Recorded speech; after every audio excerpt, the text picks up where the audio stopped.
प्रणाम जी सुंदर साथ जी। बोलो श्री प्राणनाथ प्यारे की जय। जय सुंदर साथ जी आइए। बड़ी रांग की शोभा हम समझना शुरू किए थे, उसी विषय में थोड़ा सा रिवीजन करके फिर आगे बढ़ेंगे। और सभी सुंदर साथ जी जो अपना नोट्स लिखे थे पिछले बार, नोट्स सामने रखे रहेंगे।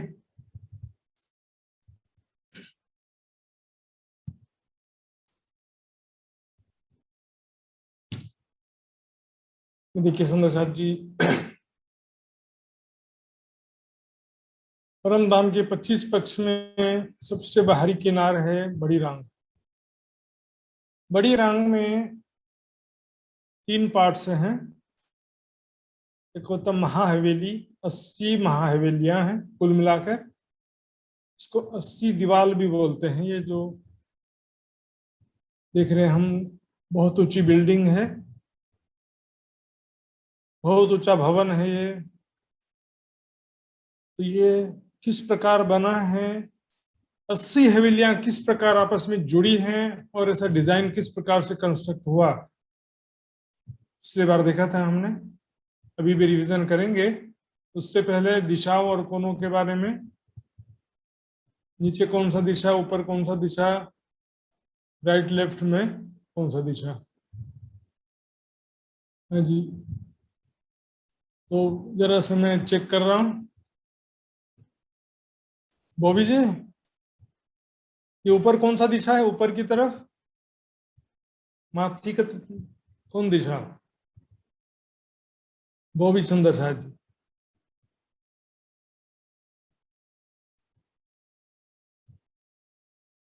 उसमें किताब हेरने की जरूरत सही ना, मेरे ख्याल से फिर भी देख सकते हो, देखने का।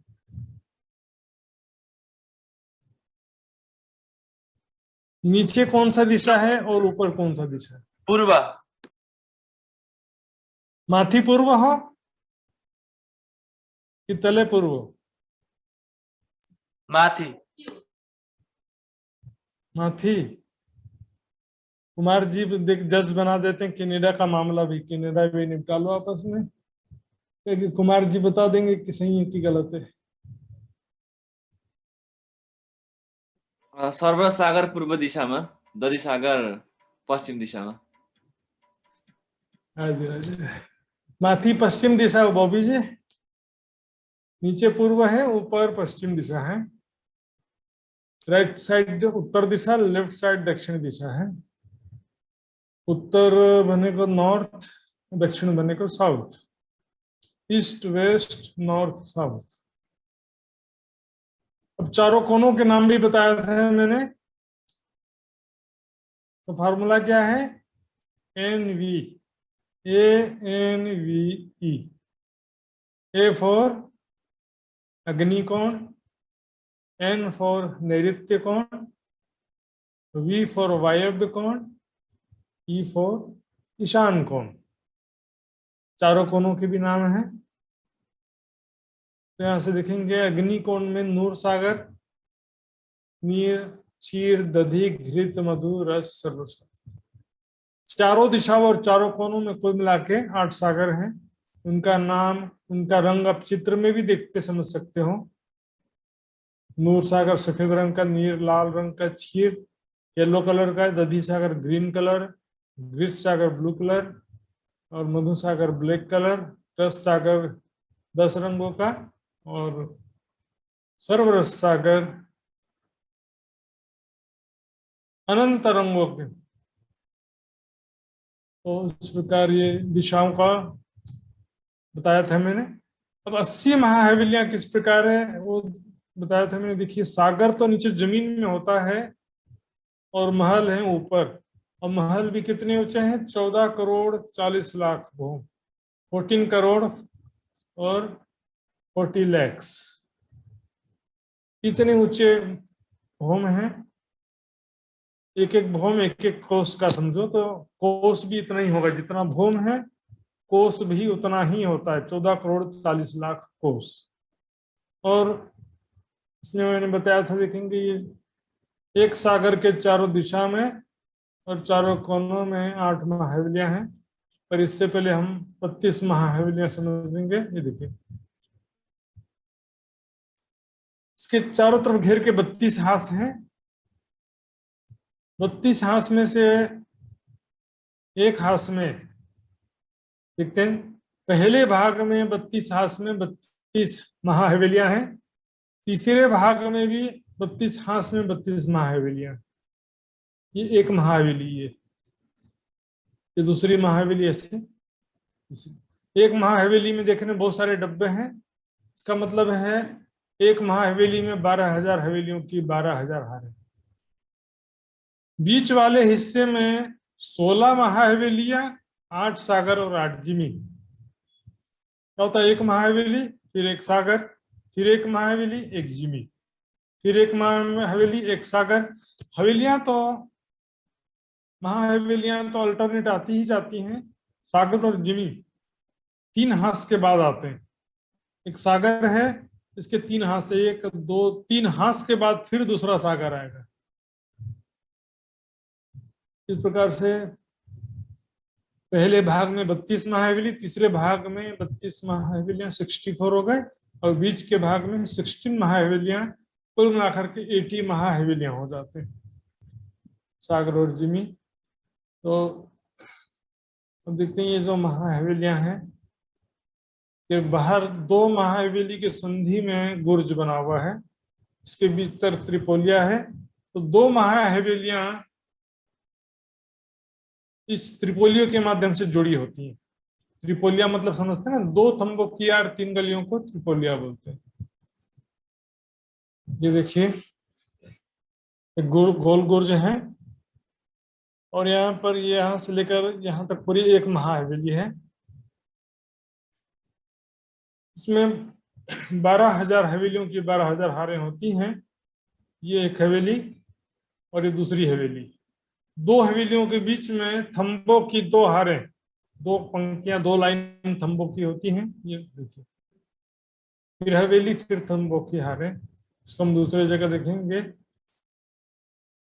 ये देखिए, क्या है कि ये एक महाहवेली है, इसमें जितने डब्बे बने समझो ये 12,000 महाहवेलियों की 12,000 हवेलियों की 12,000 हारें हैं।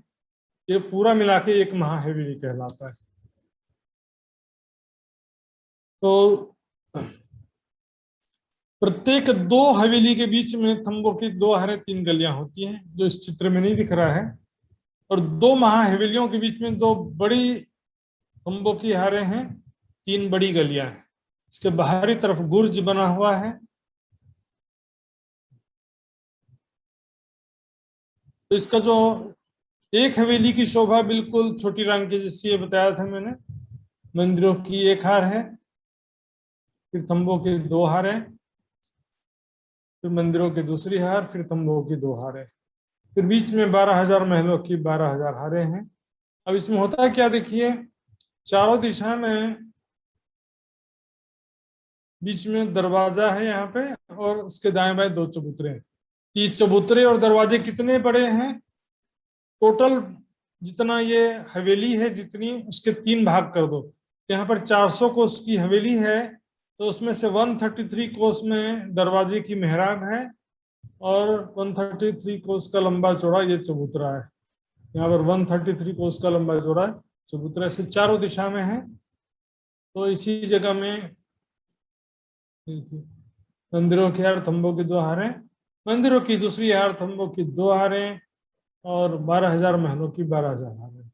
ये एक हवेली हो गई, और ऐसी 12,000 हवेलियों की 12,000 हारें।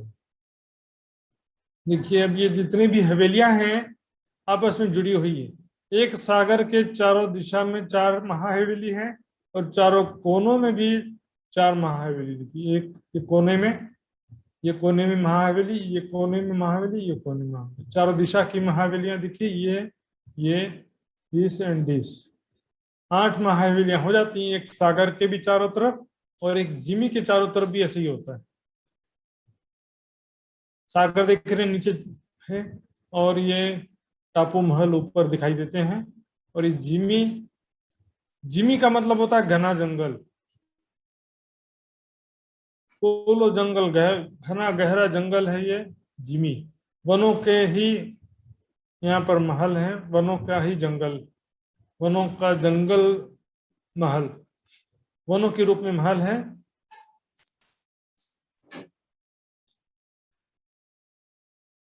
अब देखिए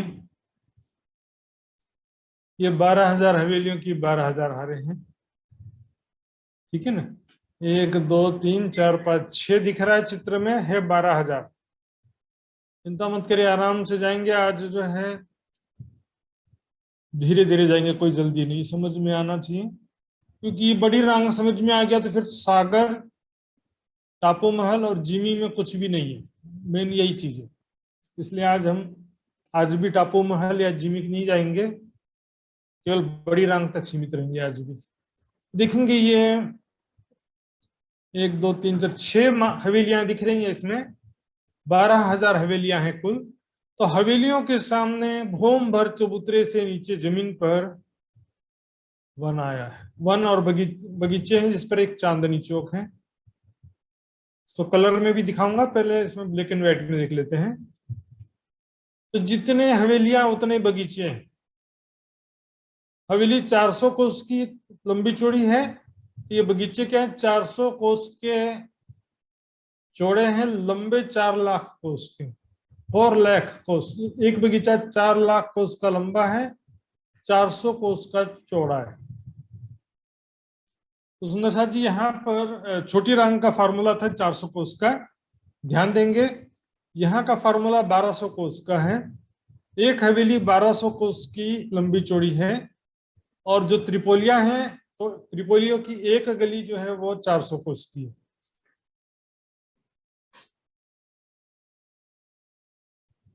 तो 1200 कोस का जो लंबी चौड़ी हवेली है, इसके सामने 1200 कोस के चौड़े और 4 लाख कोस के लंबे बगीचे हैं, जिसमें ये चांदनी चौक भी है। इस तरह से बाहरी तरफ भी, हवेली के भीतरी तरफ और बाहरी तरफ, दोनों तरफ बगीचे। चित्र में केवल एक ही तरफ दिखाया है, पर इसके बाहरी तरफ भी है, चाहे छोटी रंग की तरफ हो चाहे बेहद मंडल की तरफ हो, दोनों तरफ 12,000 हवेलियों के सामने। क्योंकि हवेलियां जो भोमबर उच्च चबूतरे पर आई है, एक वन तल्ला को चबूतरा छा, इस चबूतरा को गाड़ी बोम बम एक तल्ला नीचे जमीन में बगीचे हैं। तो गलियों के सामने सिर्फ रोस है, नथिंग एल्स, सिर्फ रोस है, चबूतरा सा, मतलब बस चलने फिरने का जगह है, यहाँ पर कोई बगीचे नहीं है। गलियों के सामने, 2 हवेली के बीच में जो गलियां होती है उसके सामने रोस है, और हवेलियों के सामने बगीचे। तो 12,000 हवेलियों के सामने 12,000 बगीचे, भीतरी तरफ भी हैं, बाहरी तरफ भी है। इसको कलर में देखते हैं। ये देखिए, जैसे ये हवेली है, हवेली के सामने ये छोटी रंग की तरफ है, ये बगीचे आ गए। तो बगीचे 1200 कोस के लंबे और 1200 कोस के चौड़े और 4 लाख कोस, 4 लाख कोस का फार्मूला बहुत जगह काम आएगा इसमें, इसलिए इसको 2-3 चीज ही याद रखना है, ज्यादा नहीं है। 4 लाख कोस लंबा, 1200 कोस चौड़ा बगीचा है। एक बगीचा कितना है, 4 लाख कोस लंबा और 1200 कोस चौड़ा। अब ये 2 हवेलियों के बीच में जो त्रिपोलिया है, यानी कि थंबों की 2 हारे 3 गलियां हैं, उनके सामने 2 बगीचों के मध्य रोस है। रोस माने का रास्ता, यहाँ पर कुछ भी नहीं है, बस रोस है। तो यहाँ देखेंगे ये भोमबर की सीढ़ियां हैं, यहाँ भी भोमबर की सीढ़ियां, यहाँ चांदनी चौक से भी भोमबर की सीढ़ियां हैं, इस चांदनी चौक से भी भोमबर की सीढ़ियां हैं। तो चाहे बगीचे हो चाहे रोस हो, उसके सामने भोमबर की सीढ़ियां सभी के सामने है। इसी तरह से त्रिपोलियों के सामने रोस, हवेली के सामने बगीचे, फिर रोस, फिर बगीचे, फिर रोस, फिर बगीचे। ऐसे 12,000 बगीचों के बीच में 11,999 रोसें होती हैं, और आधी आधी रोस फिर दोनों कोनों में हो जाती है। कुल मिलाकर के 12,000 रोस और 12,000 बगीचे कह सकते हैं। ऐसे ही बगीचे हम देखेंगे सागर के चारों तरफ हो गया। ये 12,000 बगीचे इस महाहवेली के हैं, ये 12,000 बगीचे ये संधि के महाहवेली के हैं, ये 12,000 बगीचे बाहरी तरफ के महाहवेली के हैं, ये 12 बगीचे लेफ्ट साइड के महाहवेली के हैं। तो कुल मिलाकर के सागर के चारों तरफ 48,000 बगीचे होते हैं, 48,000। और चारों कोनों में देखिए क्या है, रेती का मैदान, पश्चिम चौगान से भी बढ़िया। 4 लाख कोस का लंबा चौड़ा ये रेती का मैदान है, 4 लाख कोस का लंबा बगीचा ये भी है, और ये भी 4 लाख कोस का लंबा है। तो उसी हिसाब से ये 4 लाख कोस लंबा चौड़ा ये रेती का मैदान हो गया। चारों कोनों में रेती के मैदान है। बड़ा मजा आता है यहाँ पर खेलने में, क्या बताऊं। अभी खेलने के लिए चलिएगा चितवनी में, परंतु किशोर सखी स्वरूप में। वहां ऐसे एंट्री नहीं मिल पाएगा, फिर वापस लौटा देंगे। शंकर भगवान को रास में से वापस लौटा दिया था, लेकिन मैं तो लड़का हूं तो लड़के के रूप में खेलने जाऊंगा, ऐसा नहीं चलेगा। क्या करें, रास लीला में जाना है तो गोपी बन के जाना पड़ता था। अब यहाँ परम धाम की लीला में बिना सखी भाव के नहीं जा सकते। चितौनी में अपने आप को किशोर सखी स्वरूप में देखते हुए अन्य सखियों को भी देखिए। राज श्यामा जी को देखिए, यहाँ पर रेती के मैदान में खेल रहे हैं, दौड़ रहे हैं। ऐसा गलत घुटन लो पाई, इतनी बारीक रेती है, दौड़ते में तो पैर अंदर घुस जाता, रेती में धंस जाता है पैर, और धक्का देके गिरते हैं, गिराते हैं तो और बड़ा मजा आता है, चोट नहीं लगता है क्योंकि रेती है ना, उसमें से बारीक रेती है, तो धक्का दे दे के गिराते हैं। अब बच्चे लोग को देखो कैसा खेलते हैं। बड़े होकर के तो टेंशन में आ गए हम लोग, बड़े हो गए तो सारा हमारा स्वभाव खो गया, गंभीरता आ गई, जो भोलापन और नेचुरल स्वाभाविक उत्साह उमंग जो है चला गया। बच्चों को देखो गार्डन में जाएंगे तो दौड़ते हुए जाएंगे, झूले में बैठ जाएंगे, और हम धीरे धीरे जाएंगे, सब लोग देख रहे हैं। परम धाम में जो सखियों का स्वभाव है अत्यंत सीधी सादी भोली बाली तो है ही है, लेकिन उत्साह से परिपूर्ण है, चंचल स्वभाव है एकदम। दौड़ते हुए कोई भी एक लीला से दूसरे में दौड़ते हैं, दूसरे लीलाओं से तीसरी लीलाओं में दौड़ते हैं। इसी को अभी हम कलर चित्र में भी देखेंगे।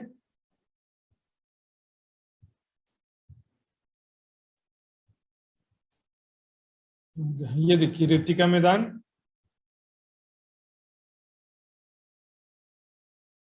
यहाँ पर ऐसे चारों कोनों में रेती के मैदान है। कितने लंबे चौड़े हैं कुमार जी?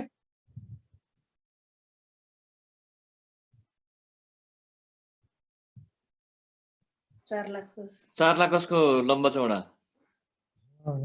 और ये देखिए बगीचे जो हैं बिल्कुल रंग महल के जैसे ही हैं। इसमें देखिए लाल हरा वृक्ष, चांदनी चौक, बिल्कुल रंग महल के जैसे। तो एक दिशा में कितने बगीचे हैं? 12,000 बगीचे। हाँ, तो 12,000 बगीचों में 12,000 चांदनी चौक हो गए। और बगीचे किसके सामने हैं, केशव जी बताएंगे? हवेलियों के सामने हैं कि त्रिपोलियों के सामने? हवेलियों के सामने महाराज जी। जी जी, हवेलियों के सामने, बिल्कुल सही जवाब है। सागर टापू महल चित्र में आ रहा है, लेकिन इसको भी हम नेक्स्ट संडे को ही समझेंगे, इस बार नहीं समझेंगे इसको। अब ये जो देख रहे हैं नक्शा, चारों दिशा में 12,000 मिला के 48,000 बगीचे हो जाते हैं। ये सागर जो है बीच में है।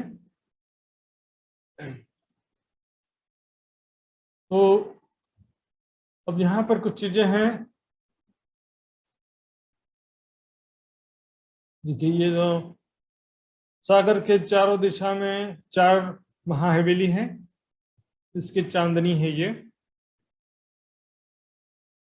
तो यहाँ पर होता क्या है, ये देखिए जहाँ बीच के गली की क्रॉसिंग होती है, एकदम सेंटर वाला जो एरिया है, यहाँ पे ये सेंटर वाला जो एरिया है, यहाँ पर नीचे ही तो त्रिपोलियों की क्रॉसिंग होती है। यहाँ से 3 गलियां यहाँ से आ रही, 3 गलियां यहाँ से आ रही। यहाँ बीच का जो क्रॉसिंग है, यहाँ पर एक गली का लंबा चौड़ा एक महल है जिसको देखते हैं। तो लोकेशन बताया मैंने अभी, देखिए ये जो इसमें आपको ये बीच का लोकेशन देखना है। त्रिपोलियों का जो क्रॉसिंग है वहां पे एक महल है, इसके अंदर एक पानी का पाइप है जो छठवीं चांदनी में गया है। बस हो गया, इतना और कुछ नहीं। अभी देखिए, जो ये एक एक हवेली है, समझिए एक एक हवेली में दूसरे नक्शे में दूसरा चीज दिखा रहा हूँ, फिर भी समझने के लिए बहुत है। मान लो ये एक हवेली है 1200 कोस की लंबी चौड़ी, इसमें 400 कोस में चबूतरा है, 400 कोस में दरवाजे की मेहराब है, और 400 कोस में फिर चबूतरा है। तो ये जो गली आती है, गली 400 कोस की, 400 कोस की 3 गली है।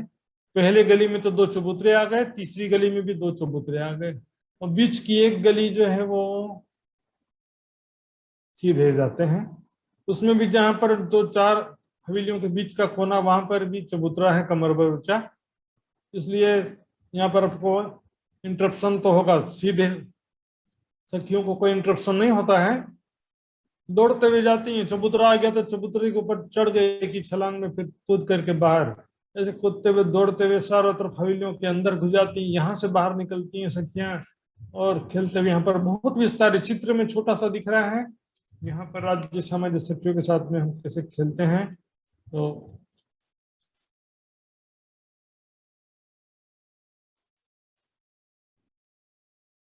इस प्रकार हम देखेंगे, ये जो बगीचे हैं भीतरी तरफ भी है, बाहरी तरफ भी है। ये जो दिशा की महाहवेलियां हैं, इनके 2 तरफ बगीचे हैं, भीतर की तरफ और बाहर की तरफ। लेकिन जो ये कोने वाली हवेलियां, सागर के जो कोने वाली हवेलियां, इसके एक ही तरफ बगीचे हैं, क्योंकि भीतर की तरफ तो महाहवेली है ना, इसलिए इसके केवल बाहर की तरफ बगीचे रहेंगे, भीतर की तरफ नहीं रहेंगे। और दाएं बाएं की तरफ तो वैसे भी नहीं रहते हैं। संधि की जो महाहवेली, उसके भी 2 तरफ रहेंगे, एक लेफ्ट साइड और एक यहाँ पर राइट साइड में भी 12-12 हजार बगीचे रहते हैं। इस प्रकार 80 महाहवेलियां कहते हैं। बगीचा समझ में आ गया होगा मेरे ख्याल से। अब आते हैं अपन महाहवेली की चांदनी। ये चांदनी ना, 14 करोड़ 40 लाख भूमि ऊपर जो चांदनी, एक महाहवेली की चांदनी, एक महाहवेली की चांदनी मानिक पहाड़ की चांदनी से थोड़ा मिलती जुलती है।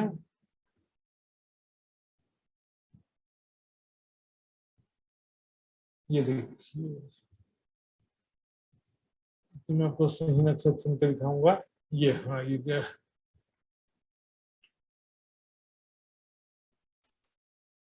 ये देखिए, ये है एक महाहवेली की चांदनी। इसके बाहरी तरफ और भीतरी तरफ बहुत ऊंची दीवार है जो चौड़ी है, इसमें घूम फिर सकते हैं, दौड़ सकते हैं, खेल सकते हैं। इतनी चौड़ी है, देख रहे हैं, इधर भी काफी चौड़ी है। इस पे जाने के लिए बहुंबर की सीढ़ियां हैं चांदनी से। भीतरी तरफ और बाहरी तरफ दोनों तरफ बहुंबर ऊंची दीवार है।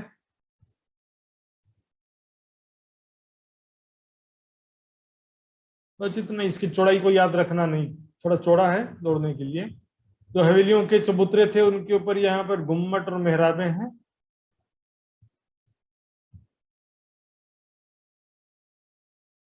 और देखते हैं यहाँ पे चांदनी। तो चांदनी के तीसरे हिस्से में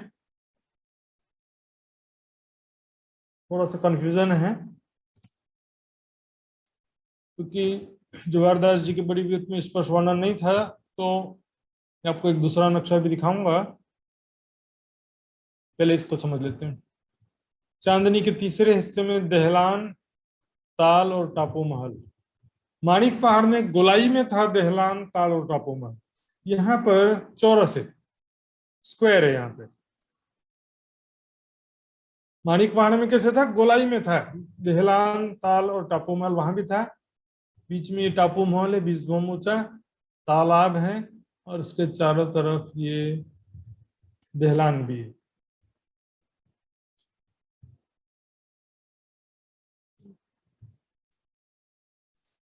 इसके अलावा चांदनी में पूरा बगीचा ही बगीचा है।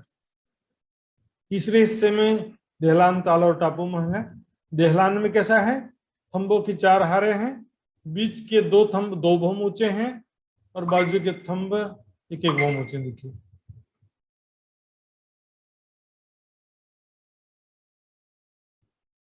टापू महल 20 भौम ऊंचा है। इसके चांदनी पर वो जो पानी का पाइप था ना, वो यहाँ पर आके कुंड बन गया और बगीचे वगैरह हैं। बीस बहुत ऊंचा टापू महल है।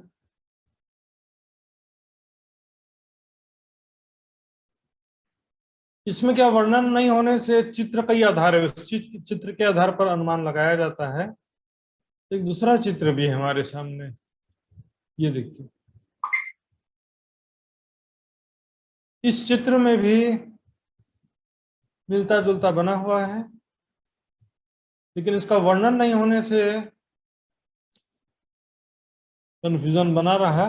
तो दो तरह की मान्यता है इसमें, तो फिलहाल आप वही मान सकते हैं, चाहो तो ये भी मान सकते हैं। भविष्य में कभी ऐसा, पर अभी एक उसको ही लेके चलते हैं, इसी को लेके चलते हैं, ठीक है ना। अब ये बाद में उस दूसरे मान्यता के विषय में बाद में समझेंगे। तो देहलांग तालोरी टापू महल बस इतना है और कुछ नहीं है। तो आज का विषय पूरा हो जाता है। अब यहाँ पर खेलना शुरू करेंगे राज्य सामाजी के साथ में। बॉबी जी किशोर सखी स्वरूप में अपने आप को देखिए। वहां पर मैं किशोर सखी स्वरूप में 16 साल की राजकुमारी जैसे मेरा स्वरूप है, और उस स्वरूप में मैं यहाँ पे अकेली नहीं खड़ी हूँ, और भी सखियां हैं। राज्य सामाजिक खड़े हैं। पिछले बार हमने श्रृंगार का अच्छे से अध्ययन किया था। स्वरूप श्रृंगार बार बार दिखाने की जरूरत तो नहीं पड़ना चाहिए। सुंदर साथ जी यहाँ पर खेल रहे हैं। राज्य सामाजिक सखियां दौड़ते हुए यहाँ पर दहलान पर आ गए। फिर तालाब में छलांग लगाती हुई सखियां टापू महल पहुंच जाती हैं।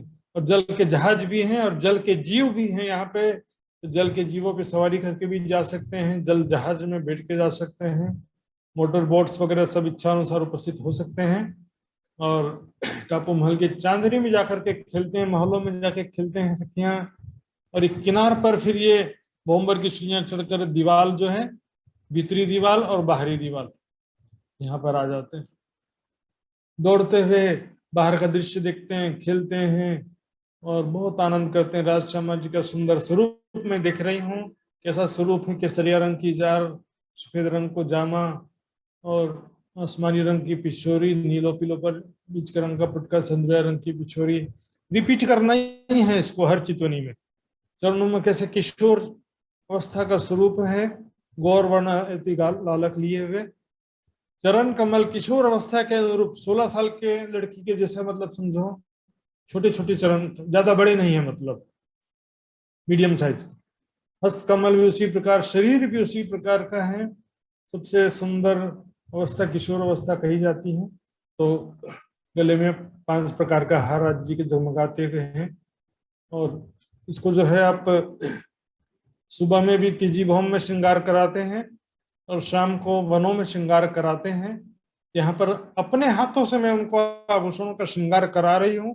ऐसा देखिए, बहुत ही आनंद आएगा। किशोर सखी स्वरूप में धामधनी को प्रेम पूर्वक में आभूषण पहना, धामधनी गले में एक हार पहनाई, फिर दूसरा हार ले जाके फिर पहनाई, 5 हार ऐसे करके पहनाई। राज्य के नजदीकी आनंद, उनके श्वासों की खुशबू, उनके अंग का अट्रैक्शन, और जैसे कि कुछ चुंबक खींच रहा, इस तरह से। राज्य महाराज के बाजू में बाजूबंद पहनाई, उनके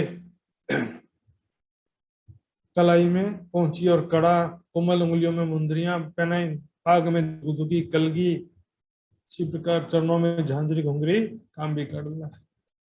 नूर की चौकी जगमगाती हुई इसके ऊपर बैठे हैं या खेल रहे हैं। तो खेल भी रहे हैं तो चांदनी जगमगाती हुई। और श्यामा जी का श्रृंगार, अनवट बिछिया, झांझरी घुंघरी काम भी करला, कमर में कमर पट्टी का, गले में जगमगाते हुए 7 हार मैं अपने हाथों से पहना रही हूँ। श्यामा जी ऐसी प्यारी हमारी, हम उनके लाडले और वो हमारी बहुत प्यारी श्यामा जी सुभान। क्या कहें श्यामा जी के बारे में, हमारी सुभान बहुत प्यारी है। उनको देखने से ही आनंद हो जाता है। बाजूबंद, हाथों में कलाई से कोहनी के बीच में पहुंची, नवगढ़ी, नवचूड़ कंगन, कोमल हस्तकल मुंदरियां, सुंदर से श्रृंगार तो याद होना चाहिए इसमें। तो श्रृंगार याद नहीं है, राज्य का स्वरूप याद नहीं है, वस्त्र आभूषण के अलावा अंग अंग की शोभा भी याद होना चाहिए उनको। क्योंकि धारणा जो है वो ज्ञान के आधार पर होती है। जब आपको ज्ञान ही नहीं है तो धारणा कैसे करोगे, और धारणा नहीं कर सकोगे तो चितौनी कैसे करोगे। धारणा नहीं है तो ध्यान नहीं हो सकता ना। हमेशा कोई बोल करके सुनाए ऐसा थोड़ी होता है। आपको खुद ही अपने मन में स्मरण करते हुए चित्त नहीं करना, हर कोई बोलता रहे और आप सुनते ही रहो हर बार, ऐसा नहीं होता, ऐसा नहीं हो सकता। तो श्यामा जी के सिर पर राखड़ी, मांग में सिंदूर, पानड़ी मांग के नीचे, माथे के ऊपर बिंदी, कानों में झुमके, बालों की सुंदर चोटी गुथी हुई है और उसमें एक मोती की लड़ी जो है चोटी में गुथी है। तो इस प्रकार श्यामा जी का स्वरूप, अपना स्वरूप भी देख लो कि मैं दर्पण के सामने बैठी हूं, मैं ड्रेसिंग टेबल के सामने किशोर सखी स्वरूप में बैठी हूँ और अपना चेहरा देखो, तो अपने वस्त्र आभूषण देखो, मैं कैसे गले में हार पहन, सखी एक दूसरे को श्रृंगार करावे, एक सखी को मैं पहना रही हूँ, फिर एक सखी मुझे पहना रही है, इस तरह से आप देख सकते हैं। फिर खेल रहे हैं यहाँ पर, जैसे सुखपालों से उतरे दौड़ते हुए पूरा फैल जाते हैं, कोई इधर इधर चारों तरफ फैल जाती सखियां, कोई झूला झूलने लगती है, कोई बगीचों में खेलने लगते हैं, कोई नीचे महलों में जाकर खेलने लगते हैं, कोई पशु पक्षियों की सवारी करते हैं, पशु पक्षियों का कोई खेल कर तब तमाशा भी देख लेते हैं। इस प्रकार अद्भुत लीलाएं परम धाम की, उनका कोई जो है सुंदर जी सारी जीवन चित्तवनी करते हैं तो भी बोर नहीं हो पाते हैं। कारण क्या है? क्योंकि इतनी विविधता, इतना वैरायटी है परम धाम के, 25 पक्ष, इतना विस्तार है, 30 दिन में भी पूरे परम धाम का चित्तवनी नहीं हो पाता पहला तो। और उसमें लीलाओं में आनंद है, आपके हृदय से प्रकट होता रहेगा, आनंद बढ़ता ही जाएगा।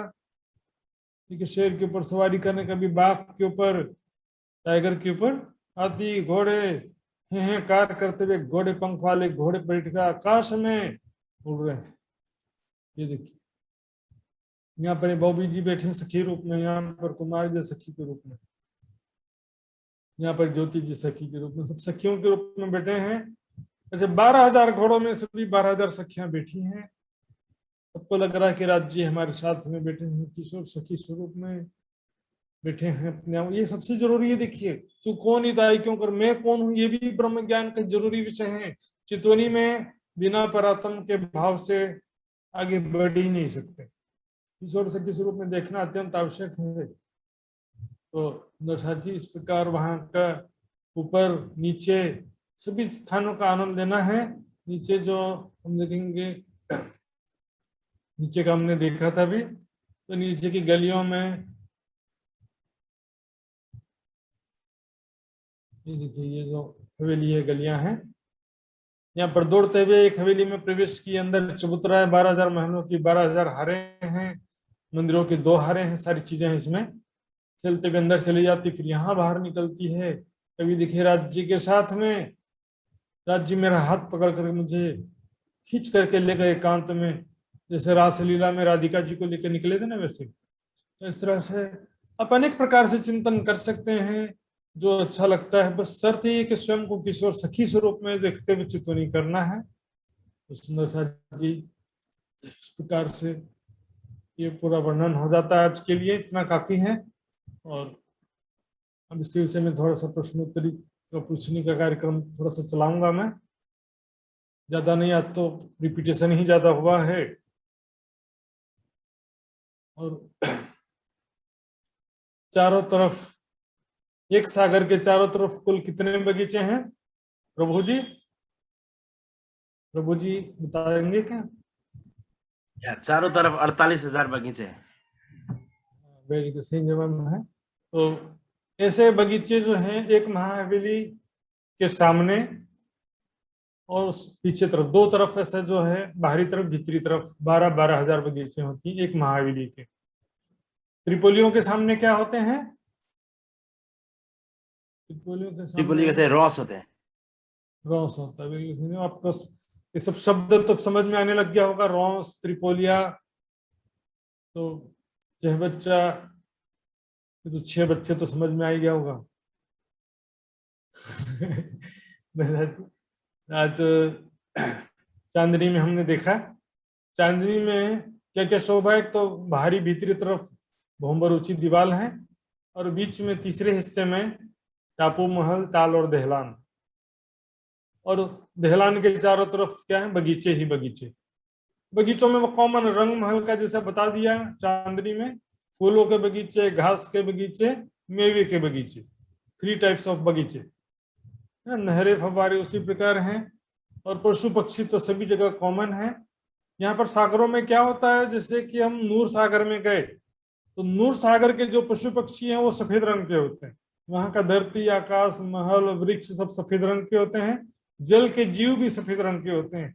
लेकिन जो बाजू में नीर सागर है वहां पर सब लाल रंग के पशु पक्षी होते हैं। तो इससे क्या पता चल जाता है, दिस ग्रुप केम फ्रॉम नीर सागर। ये जो लाल रंग के पशु पक्षी सारे नीर सागर से आए हैं, ऐसा पता चल जाता है। एक समूह है पीले रंग के पूरे झुंड एक साथ आया है, तो वो पूरा का पूरा कहां से आया है, पीले रंग का, कौन से सागर से है, येलो कलर के पशु, क्षीर सागर क्षीर सागर। क्षीर सागर क्षीर सागर, बिल्कुल बिल्कुल सही जवाब सुंदर जी। ऐसा बड़ी वृत्त में बहुत ही, देखो अनमोल न्यामत है महामती जी की बड़ी वृत्त। परिक्रमा ग्रंथ में जो चीज छोटे में बताया है, इसको बहुत विस्तार से बताया है। महामती की बड़ी वृत्त में 1000 से ज्यादा चौपाइयां सिर्फ रंग महल की है, जबकि परिक्रमा ग्रंथ में 200-300 चौपाइयां रंग महल की। महामती के बड़ी वृत्त में 7 वनों की शोभा भी 1000 चौपाई में, जबकि परिक्रमा ग्रंथ में 7 वनों की शोभा भी 200-400 चौपाइयों का, उससे ज्यादा नहीं। सबसे मुख्य 8 सागर की जो वर्णन है वो महामती की बड़ी वृत्त में, वो भी 1000 से ज्यादा चौपाइयां हैं। तो 1000 से ज्यादा चौपाइयां हैं और उसमें बहुत बारीकी से वहां के हर लीलाओं का वर्णन किया गया है। महामती की बड़ी वृत्त को पढ़ने समझने के बाद परिक्रमा ग्रंथ जब वापस पढ़ेंगे तो पहले से ज्यादा समझ में आएगा और पहले से ज्यादा आनंद आएगा।